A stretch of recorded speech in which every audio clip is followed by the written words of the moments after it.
And whether I earned your vote or not, I have listened to you. I have learned from you. And you've made me a better president.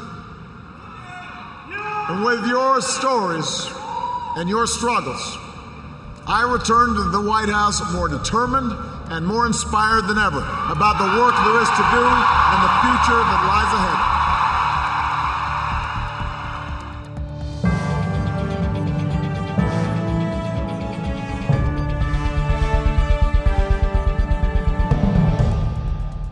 Hello, it's Wednesday, November 7th. Welcome to a special edition of Humber News, coming to you from the Broadcast Center here at the North Campus. I'm Catherine Ward. Thanks for joining us. And I'm Elton Hobson. Today, extended coverage of the American election, as well as local news, sports, entertainment, and weather. But first, Catherine has our top story. It was an election expected to be a photo finish, yet by midnight, a result, and it was definitive, at least in terms of Electoral College votes. Barack Obama had 303 to Mitt Romney's 206, with only Florida still up for grabs. As expected, Mitt Romney had a strong showing in the southern and Midwestern states. He also picked up both Carolinas and Indiana, states that had voted Democrat in 2008. But outside of those gains, the picture was bleak for Romney and the Republican Party. Obama picked up big wins in nearly every battleground state. Nevada, Colorado, Ohio, Wisconsin, and Virginia all tilted Democrat. Florida remains too close to call, with 46,000 votes separating the candidates. With 97% of precincts reporting, Obama is less than a point ahead. The popular vote went President Obama's way as well, but only slightly. At this hour, President Obama has 50% of the popular vote against Governor Romney's 48%. With 2% of precincts still reporting. Here in Canada, the Democrats Abroad organization celebrated victory into the night. Ali Chesson reports. It was a night of hope, some nail-biting, and celebration. The election party thrown by Democrats abroad at the Sheridan Centre was brimming with expatriates and local Obama supporters. Cheers erupted as Olivia Chow made an appearance. It's not just about oil, it's not just about greed, not just about being rich, it's about people. Chow says America's next 4 years are in good hands, suggesting that Canadian leadership has a lot to learn. What we need is a president and a prime minister that believe in creating good jobs, protecting the environment, and a prosperous country, but we're the ones left behind. Discussion around the room ranged across many hot-button issues from the campaign. For Ohio voter Ted Bedell, Obama's role in resolving the Libya conflict sealed the deal for his vote. You know, we turned a nation from 42 years of dictatorship under Muammar Gaddafi to a democracy without a single American casualty, and that is a proper application of the United States military force. I'm very proud of what my nation did there, and I'm very proud of what we're going to continue to do under the next 4 years of President Barack Obama. Democrats living outside of the United States were able to vote through absentee ballots, making this event especially meaningful for expat Nina Hare. It's just wonderful to have an input into something that I do believe is going to make a change. For teacher Antoline Ligonde, a re-election means hope and inspiration for her students. And as a teacher, when I go back in front of my students, especially the black males, I can let them know, you know, there's hope. So keep moving and stay away from, you know, the violence and stay away from that culture that doesn't serve you well. If the excitement in this room is any indication, Democrats in the United States and here in Canada are welcoming another 4 years with Barack Obama with open arms. Ali Chesson, Humber News. Governor Romney officially conceded defeat early this morning. This is a time of great challenges for America, and I pray that the president will be successful in guiding our nation. In Toronto, there was a somber mood as the group called Republicans Abroad gathered together to watch the results come in. Jeanette Liu reports.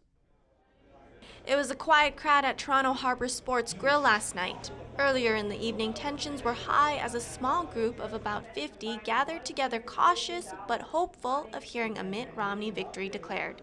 Well, I'm still cautiously optimistic. I didn't come here overly optimistic, so the numbers I'm seeing, Romney still has a chance. Instead, Romney supporters say they were left distraught and disappointed as President Obama's win was announced. Disappointment doesn't begin to describe it. I'm frightened. I think he is the most incompetent president the United States has ever had. A little bit disappointed. It's been a long election, and I was really hoping for a better outcome. Kelly White, the organizer of Republicans Abroad, says she has a personal message for President Obama now that he's been reelected. I think he has to really start thinking not about himself and his own agenda, but what's best for the American people and what's best to bring American exceptionalism back. You're not going to hear clapping or cheering here because an Obama victory has just been announced, but it's not all bad. The Mitt Romney supporters here say that they're still proud of Romney for all of his accomplishments. Jeanette Liu, Humber News. The election also resulted in some significant wins and losses. Republicans Todd Akin and Richard Murdoch will not be returning to the Senate this term. The representatives made headlines over their controversial comments on pregnancy, rape, and abortion. Democrat Tammy Baldwin made history as the first openly gay individual and the first woman from Wisconsin to be elected to the U.S. Senate. And the Kennedys are back in Washington.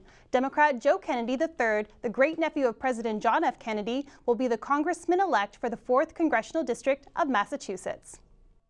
All 435 seats in the U.S. House of Representatives and 33 seats in the Senate were also up for grabs last night. And after most of the ballots have been counted, it seems the balance of power in the legislature will remain unchanged. The Democrats are expected to maintain control of the Senate, with 52 seats to the Republicans' 45. And the Republicans are expected to maintain their majority in Congress, taking 232 seats to the Democrats' 192. Americans went to the polls for a variety of other issues yesterday, which resulted in some landmark decisions. Both Washington State and Colorado voted to legalize the possession and recreational use of marijuana for those 21 and over. Massachusetts also voted to legalize the substance for medical purposes. Maine and Maryland also voted in support of same-sex marriage laws. This was the first time in history this measure was approved by popular vote. And in Michigan, voters chose to defeat a motion that might have stalled the proposed bridge between Detroit and Windsor. Currently, the Ambassador Bridge is the only crossing in the area. Stephen Harper says he is in favor of the project. Canada will finance much of the construction and will use tolls to recoup the cost. Prime Minister Stephen Harper is congratulating Barack Obama and says he's looking forward to continuing work with the re-elected president. He says they'll work to increase trade and investment. Harper says he'll also push a stronger focus on border security and transportation in relation to economic growth. He says another goal is to reduce red tape and create more jobs. They'll also continue talks on the controversial Keystone oil pipeline running from the Alberta tar sands to the Gulf Coast. Obama welcomed the southern portion earlier this year. Canada's Natural Resources Minister says he is confident the northern portion will be approved because it benefits America's national security and economy. Obama didn't just win the presidential election yesterday. Thanks to his more than 22 million Twitter followers, he now also holds the record for the most retweeted message. A tweet sent last night saying 4 more years, accompanied by a picture of him and Michelle Obama hugging, was retweeted over 650,000 times. Many analysts are saying Obama's victory is largely due to voter turnout and where the votes went.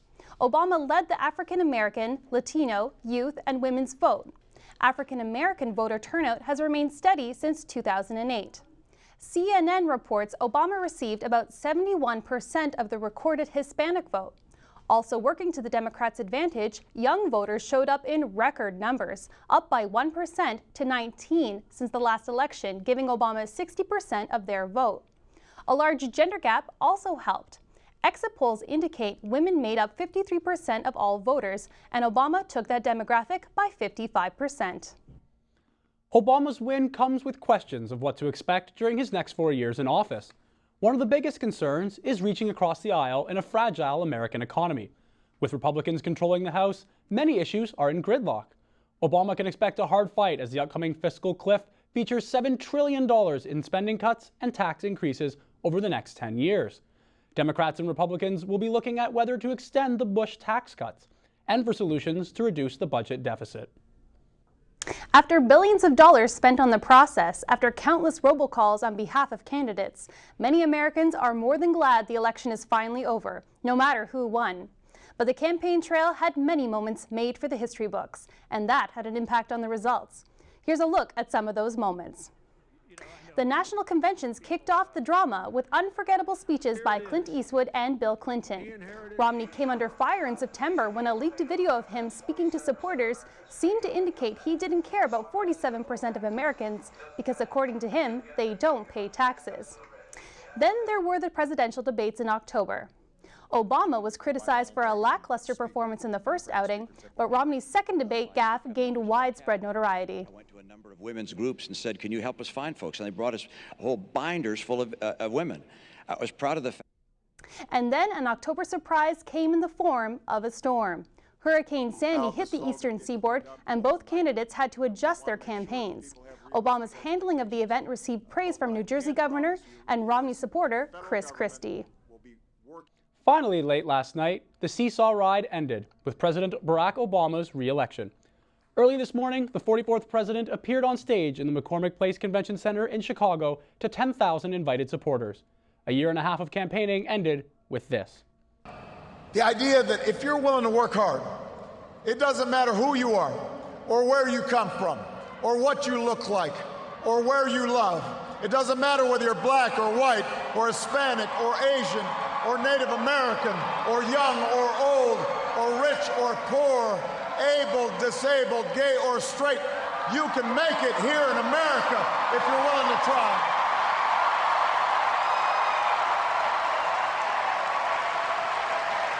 I believe we can seize this future together because we are not as divided as our politics suggests. We're not as cynical as the pundits believe. We are greater than the sum of our individual ambitions, and we remain more than a collection of red states and blue states. We are and forever will be the United States of America. And together, with your help and God's grace, we will continue our journey forward and remind the world just why it is that we live in the greatest nation on earth. Thank you, America. God bless you. God bless these United States. When we come back, we'll have highlights of local, national, and international news. Alex Fuller will have the sports news, and we'll have your weather forecast with Clover Sterling.